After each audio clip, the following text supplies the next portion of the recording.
Hey everyone, and this is your October 5th, 2019 daily tarot reading. In this reading, I'll be picking up on the overall energy of the day. And as always, I hope you have a wonderful one. Okay, so let's see what we have. All right, we have the Two of Wands upright, the Nine of Swords, and the World card. So all of our cards are upright today, very straight to the point. And what I mean by that is sometimes our days are kind of pulled in, pulled out. We feel this way, then we feel up, then we feel down. A lot of the times, this is like a straightforward, straight to the point. This is how it is. Not too much up and down, but this is the overall general energy. So, the Two of Wands being the first card out is a card of exploration, seeing into the future, being divinely aligned. It's the energy of 1111. It comes with this energy of what is it? Trust, like trusting that everything is happening how it's supposed to be.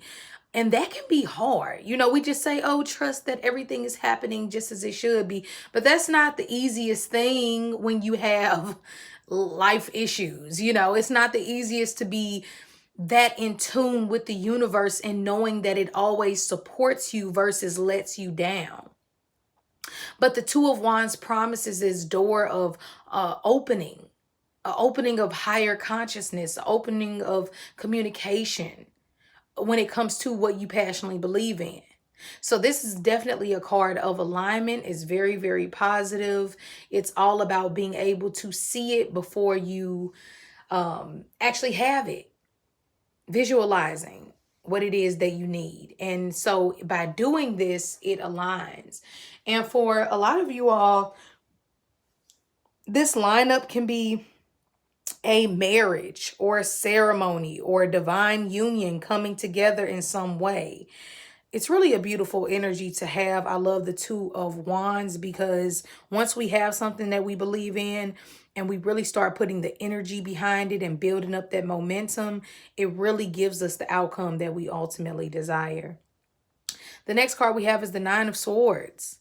And this is stressing about your dream. This is stressing and worrying about the outcome of how will I pay the bill? How will I keep my relationship going? How will I stay healthy? What is going on with my health? Why can't I sleep? Nightmares, sleepless nights, anxiety, stress, all of those things, which are which is a recipe for disaster when you're trying to stay in a higher enlightened place of being.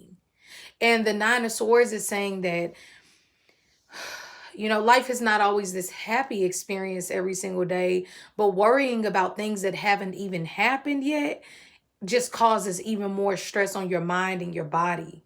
So the Nine of Swords is asking you, please, if it's a stressful situation, get out in nature, sunbathe.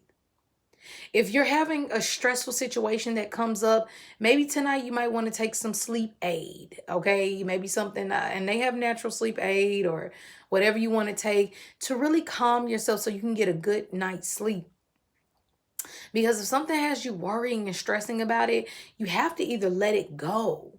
Whether it's a person, a lot of times the answer is letting it go. Whether it's a sickness, the answer is letting it go. I was listening to this guy the other day and he was speaking about third person and how sometimes I am affirmations can get stagnant. I am successful. I am wealthy. It's speaking from a place of having it.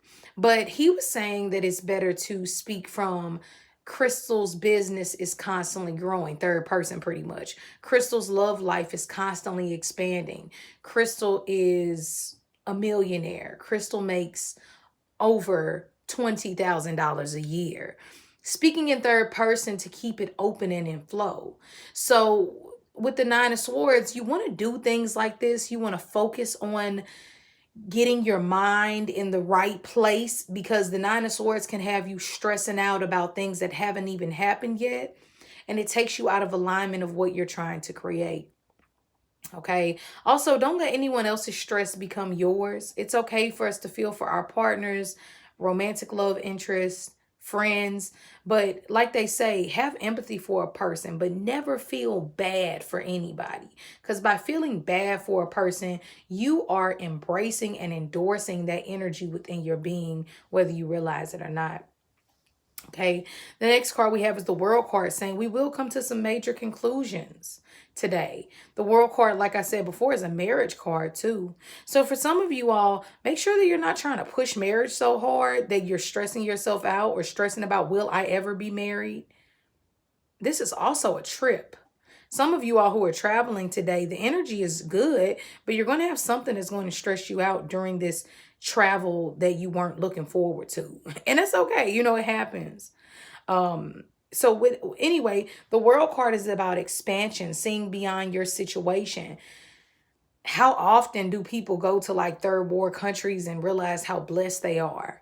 How often do we get stuck into our religious ways of being, and then we look into different cultural beliefs within spirituality or religion, and we're somehow enlightened, and we have this whole new way of seeing that we didn't at first. So the World card is saying try new food, expand the way that you see things, reach out to other people, converse with people who are far away, maybe in a different land, maybe just doing things like that would be helpful.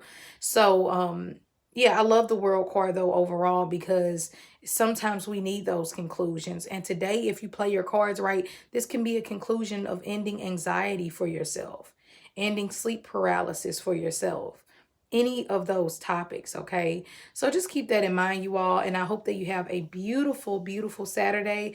If you ever need to get a reading with me, you can always inbox me on Facebook if you're my Facebook friend. A lot of you all are. And or you can always email me at crystalneath@gmail.com. Get out in nature, have a great Saturday, and I will see you tomorrow.